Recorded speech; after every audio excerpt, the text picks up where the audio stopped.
China screws the U.S. on climate change talks. COVID strikes a Chinese island paradise, and China hides massive price inflation. That and more on this week's China News Headline.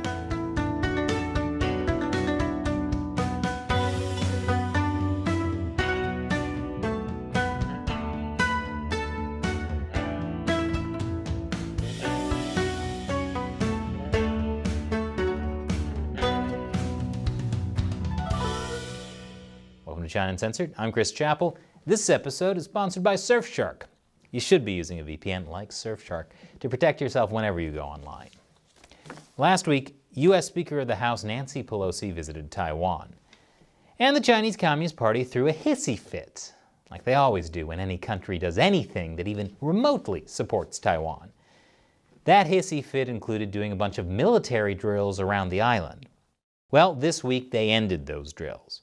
But China reaffirmed its willingness to use force to take control of the self-ruled island while withdrawing an earlier pledge to not send troops to Taiwan if Taipei were to submit peacefully to Beijing's rule.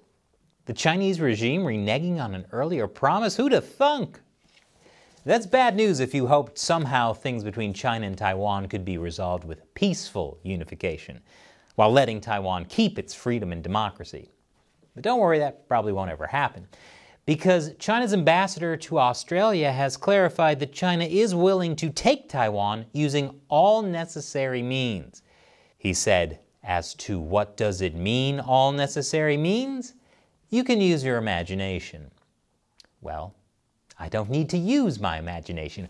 I've been to Hong Kong. Meanwhile, as a result of Pelosi's visit to Taiwan, China has suspended links with the U.S. military and U.S.-China climate change talks. It comes less than a year after China pledged to cooperate with the U.S. on climate change. The Chinese regime reneging on an earlier promise? Who'da thunk? Me, actually, this is what I said a year ago. They do not care about addressing the climate crisis. They do not care about multilateralism and cooperation unless they can use those for their own advantage.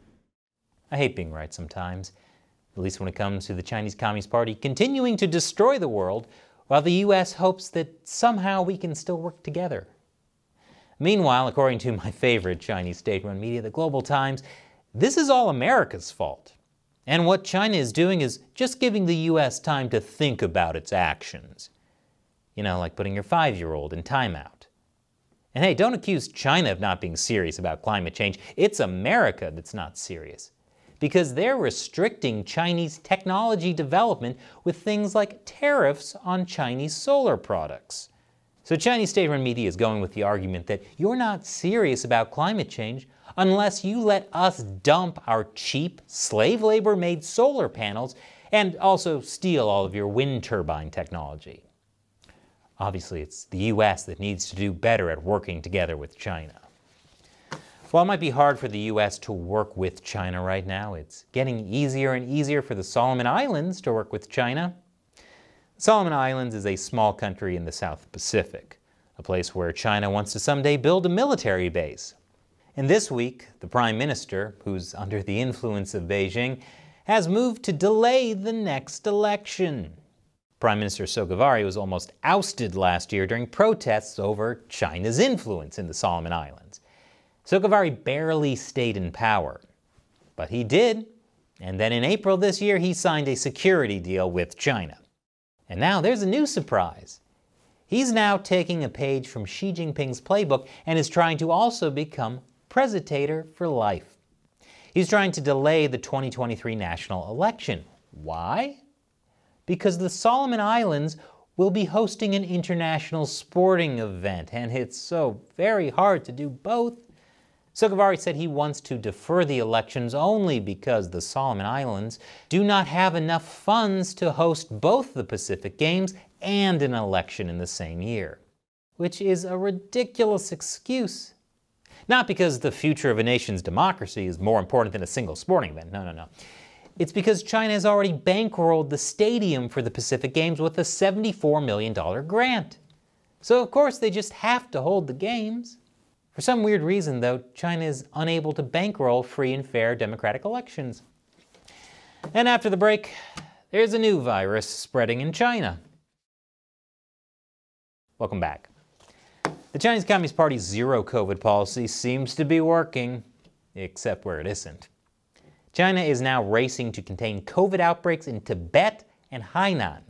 Hainan is China's so-called island paradise, a warm beachside playground in the south, whereas Tibet is a cold and isolated Himalayan country that was brought under Chinese rule by force. Anyway, China has expanded COVID lockdowns, particularly in Hainan. And now Chinese tourists who went there for a beach holiday are trapped. Fortunately, according to Chinese state-run media on Tuesday, by today, Friday, Hainan will have completely eliminated all COVID-19 cases at the community level. If at the community level sounds like a weird caveat to you, you're right. See, when Chinese officials refer to cases at the community level, they mean outside tightly regulated quarantine zones.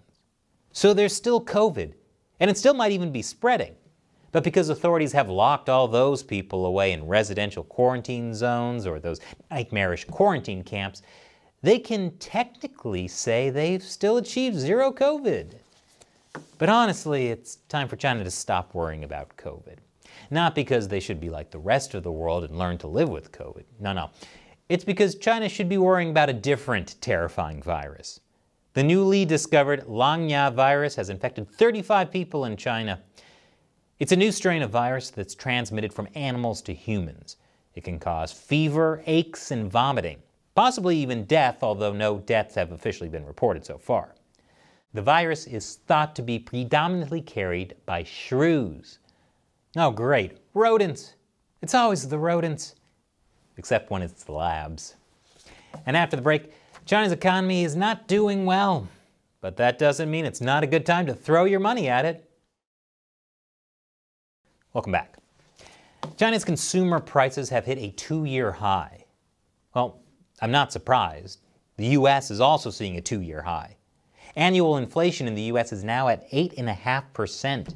Europe is seeing similar price hikes. But China's headline consumer price index rose by just 2.7%. Wow. China's doing a great job keeping inflation down. Must be one of the benefits of an authoritarian system that controls the entire economy. Wait, what's that, Shelley? Oh, okay. Apparently, when China measures inflation, they don't include the prices of energy and food, unlike the U.S. And the price of pork in China rose by more than 20% compared to a year ago. How about energy costs? Well, gas and diesel prices in China have risen to new highs as well. So, actually, China has lots of inflation. It just doesn't get counted in the official inflation numbers the Chinese government publishes. Why am I not surprised? At least China's authoritarian system gets one thing right. They're trying to lower the cost of electricity. It's just that they're doing it by building more coal-fueled power plants. So China really has no intention of doing anything to slow climate change, do they? But hey, look at the bright side. It makes no difference that China ended climate change talks with the U.S. With the Chinese government fudging the inflation numbers to make things seem better than they really are, there's really only one thing to do. Invest in China! At least that's what software developer Unity thinks.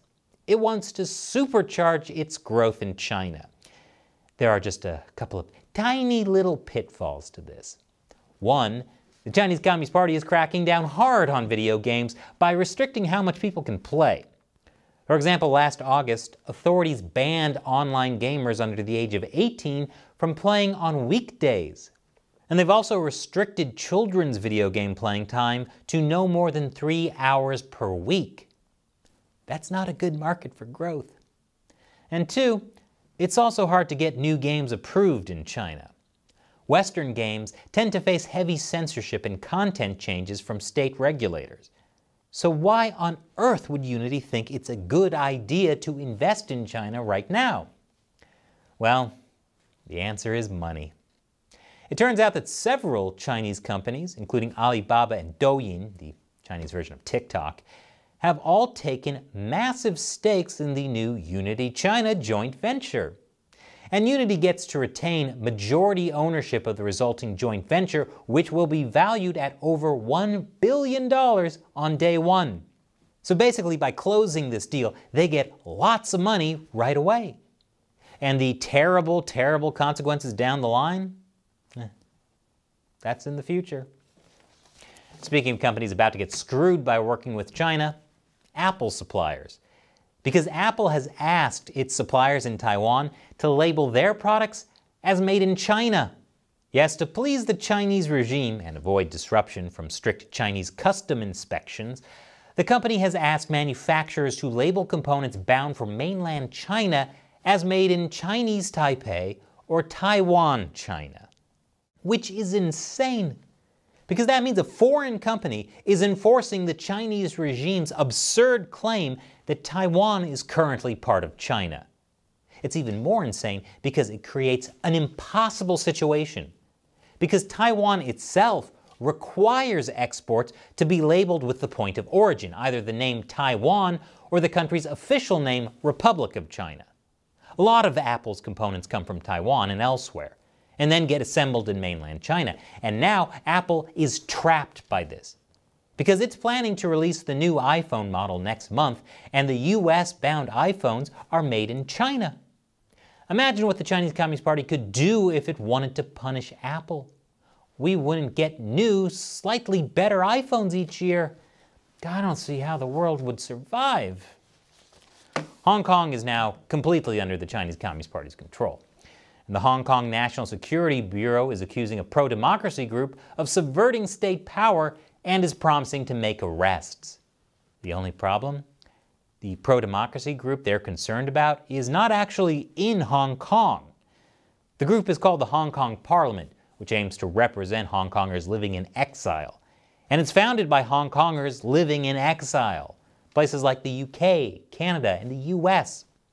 So while Hong Kong's own law says that it violates their national security law, they don't actually have any ability to enforce it. I mean, unless there's some kind of international police force they can use to... Oh. Well, good luck, Hong Kongers. And this episode is sponsored by Surfshark. Whenever you go online, everything you do is being tracked by the websites you visit, and also often by your internet service provider and your government. And if you live in Hong Kong, or if you live outside Hong Kong but criticize China, they could also be monitoring everything you do online. That's why you should be keeping your internet activity private at all times, with a VPN like Surfshark.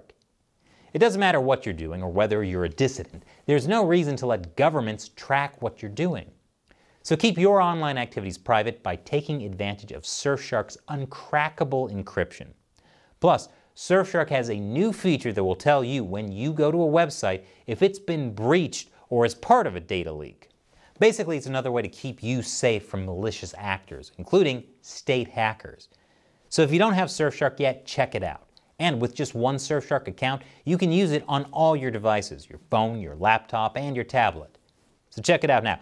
Surfshark has a special deal for China Uncensored fans that includes 83% off a 2-year plan plus 3 extra months for free. That makes it just $221 a month.